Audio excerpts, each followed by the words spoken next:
Assalamualaikum warahmatullahi wabarakatuh. Sahabat Buya Milenial dimanapun berada, kali ini kita bahas kisah lengkap tentang Isra Mi'raj Nabi Muhammad Sallallahu Alaihi Wasallam.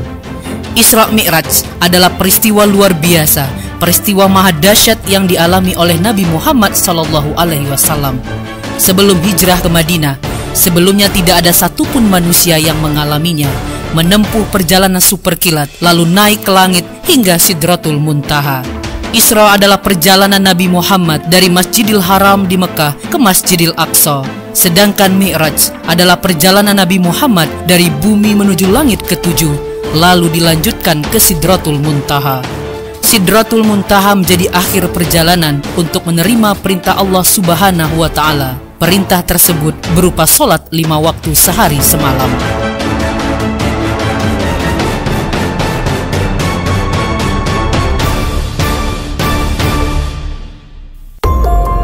Kaum Quraisy saat itu menjadikan pengalaman Nabi ini sebagai bahan olok-olok, sambil mengatakan tidak mungkin perjalanan sejauh itu ditempuh dalam semalam.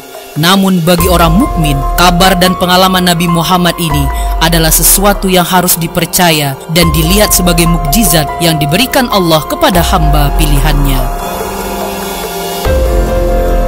Peristiwa maha dahsyat berada di luar akal manusia dan hanya bisa didekati dengan metodologi iman.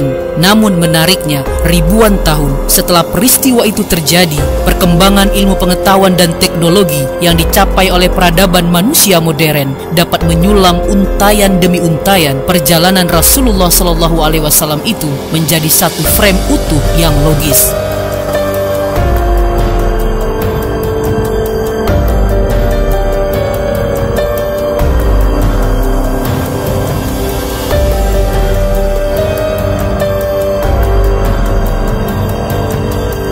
Jarak Mekah dan Yerusalem yang begitu jauh, lebih kurang 1234 km atau lebih kurang 767 mil, hanya ditempuh dalam waktu satu malam adalah sesuatu yang mustahil. Ditambah pula naik ke surga yang sama sekali tak terbayangkan seberapa jauh jaraknya dan di mana letaknya serta bagaimana bentuknya.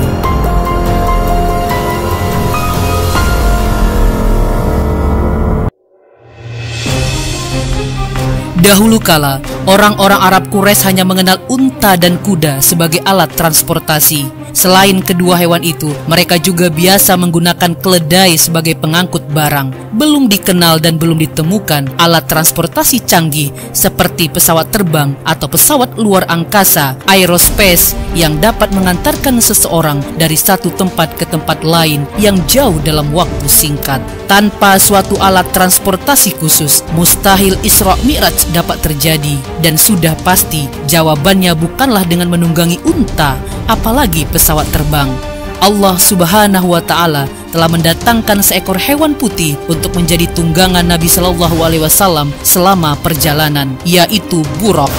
Buraq satu akar kata dengan baq yang artinya kilat.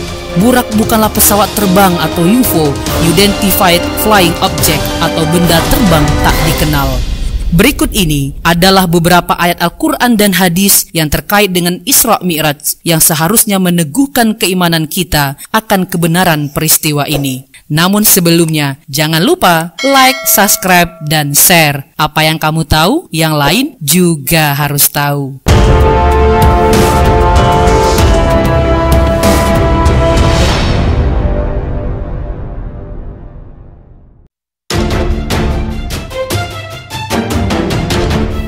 Secara umum, kisah yang menakjubkan ini disebutkan oleh Allah Azza wa Jalla dalam Al-Quran dalam firman-Nya, Maha suci Allah telah memperjalankan hambanya pada suatu malam dari Masjidil Haram ke Masjidil Aqsa yang telah kami berkahi sekelilingnya agar kami perlihatkan kepadanya sebagian dari tanda-tanda kebesaran kami. Sesungguhnya dia adalah maha mendengar lagi maha melihat. Quran Surat Al-Isra ayat 1.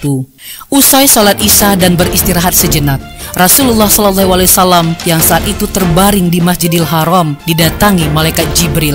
Dada beliau dibelah, lalu hatiku dikeluarkan dan dicuci dengan air Zam-Zam, kemudian dikembalikan ke tempatnya dan memenuhinya dengan iman dan hikmah. Sabda beliau dalam riwayat Imam Bukhari dari Malik bin Sa'sa'ah, Setelah itu didatangkanlah Buraq yang nantinya menjadi kendaraan beliau sewaktu Isra. Adapun rincian dari urutan kejadiannya banyak terdapat dalam hadis yang sahih dengan berbagai riwayat. Syekh Albani rahimahullah dalam kitab beliau yang berjudul Al-Isra wal Mi'raj menyebutkan 16 sahabat yang meriwayatkan kisah ini. Mereka adalah Anas bin Malik, Abu Zar, Malik bin Sa'sa'ah, Ibnu Abbas, Jabir, Abu Hurairah, Ubay bin Ka'ab, Buraidah ibnu Husayb al-Aslami, Huzaifah ibnul Yaman, Shaddad bin Aus, Suhaib, Abdurrahman bin Qurat, Ibnu Umar, Ibnu Mas'ud, Ali, dan Umar radhiyallahu anhum ajma'in. Di antara hadis sahih yang menyebutkan kisah ini adalah hadis yang meriwayatkan oleh Imam Muslim dan sahihnya dari sahabat Anas bin Malik.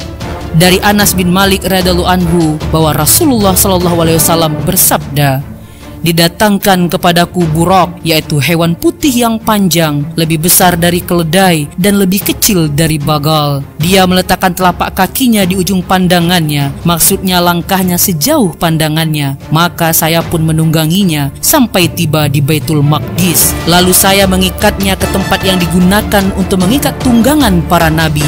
Kemudian saya masuk ke masjid dan salat 2 rakaat kemudian keluar. Kemudian datang kepadaku Jibril alaihissalam dengan membawa bejana berisi khamar dan bejana berisi air susu. Aku memilih bejana yang berisi air susu.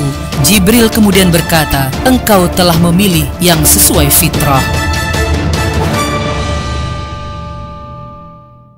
Naik ke langit pun dimulai.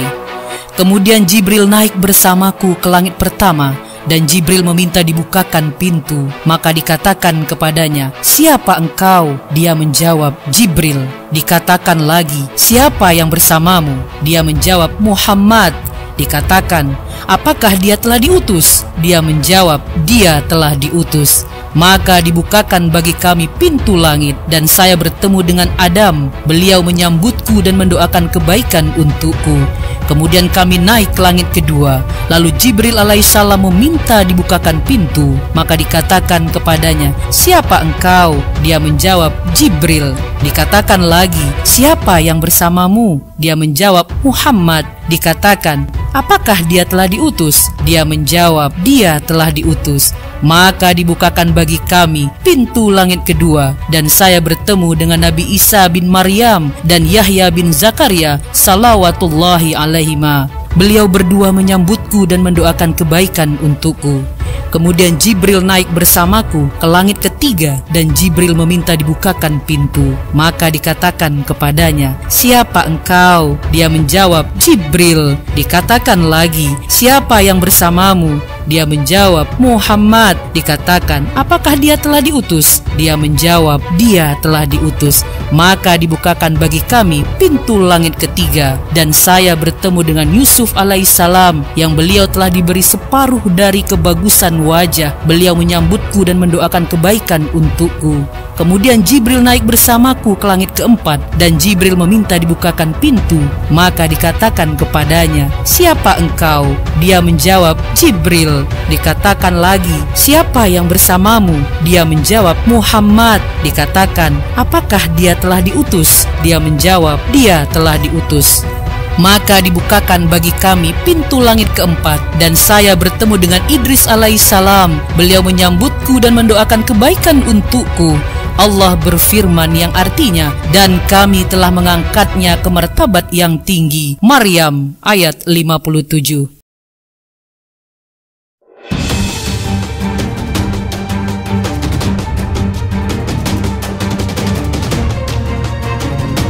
Kemudian Jibril naik bersamaku ke langit kelima, dan Jibril meminta dibukakan pintu. Maka dikatakan kepadanya, "Siapa engkau?" Dia menjawab, "Jibril." Dikatakan lagi, "Siapa yang bersamamu?"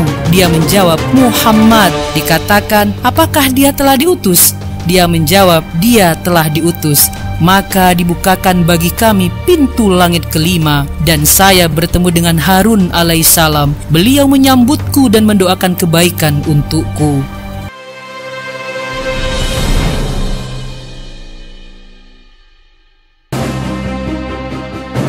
Kemudian Jibril naik bersamaku ke langit ke-6 dan Jibril meminta dibukakan pintu. Maka dikatakan kepadanya, "Siapa engkau?" Dia menjawab, "Jibril." Dikatakan lagi, "Siapa yang bersamamu?" Dia menjawab, "Muhammad." Dikatakan, "Apakah dia telah diutus?" Dia menjawab, "Dia telah diutus." Maka dibukakan bagi kami pintu langit dan saya bertemu dengan Musa. Beliau menyambutku dan mendoakan kebaikan untukku. Kemudian Jibril naik bersamaku ke langit ke-7 dan Jibril meminta dibukakan pintu. Maka dikatakan kepadanya, "Siapa engkau?" Dia menjawab, "Jibril." Dikatakan lagi, "Siapa yang bersamamu?" Dia menjawab, "Muhammad." Dikatakan, "Apakah dia telah diutus?" Dia menjawab, "Dia telah diutus." Maka dibukakan bagi kami pintu langit ke-7 dan saya bertemu dengan Ibrahim. Beliau sedang menyandarkan punggungnya ke Baitul Ma'mur. Setiap hari masuk ke Baitul Ma'mur 70.000 malaikat yang tidak kembali lagi. Kemudian Ibrahim pergi bersamaku ke Sidratul Muntaha. Ternyata daun-daunnya seperti telinga-telinga gajah dan buahnya seperti tempayan besar. Tatkala dia diliputi oleh perintah Allah, dia pun berubah sehingga tak ada seorang pun dari makhluk Allah yang sanggup menggambarkan keindahannya. Lalu Allah mewahyukan kepadaku apa yang dia wahyukan. Allah mewajibkan kepadaku 50 sholat sehari semalam. Kemudian saya turun menemui Musa alaihissalam. Lalu dia bertanya, "Apa yang diwajibkan Tuhanmu atas umatmu?" Saya menjawab, 50 sholat. Dia berkata, "Kembalilah kepada Tuhanmu dan mintalah keringanan, karena sesungguhnya umatmu tidak akan mampu mengerjakannya. Sesungguhnya saya telah menguji dan mencoba Bani Israel." Beliau bersabda, maka saya pun kembali kepada Tuhanku seraya berkata, "Wahai Tuhanku, ringankanlah untuk umatku." Maka dikurangi dariku 5 sholat. Kemudian saya kembali kepada Musa dan berkata, "Allah mengurangi untukku 5 sholat." Dia berkata, "Sesungguhnya umatmu tidak akan mampu mengerjakannya. Maka kembalilah kepada Tuhanmu dan mintalah keringanan." Maka terus menerus saya pulang balik antara Tuhanku tabaraka wa ta'ala dan Musa alaihissalam. Sampai pada akhirnya Allah berfirman, "Wahai Muhammad, sesungguhnya ini adalah 5 sholat sehari semalam. Setiap sholat pahalanya 10, maka semuanya 50 sholat. Barang siapa yang meniatkan kejelekan lalu tidak mengerjakannya, maka tidak ditulis dosa baginya sedikit pun. Jika dia mengerjakannya, maka ditulis baginya 1 kejelekan." Kemudian saya turun sampai saya bertemu dengan Musa alaihissalam seraya aku ceritakan hal ini kepadanya. Dia berkata, "Kembalilah kepada Tuhanmu dan mintalah keringanan." Maka saya pun berkata, "Sungguh saya telah kembali kepada Tuhanku sampai saya pun malu kepadanya." Hadis riwayat Muslim.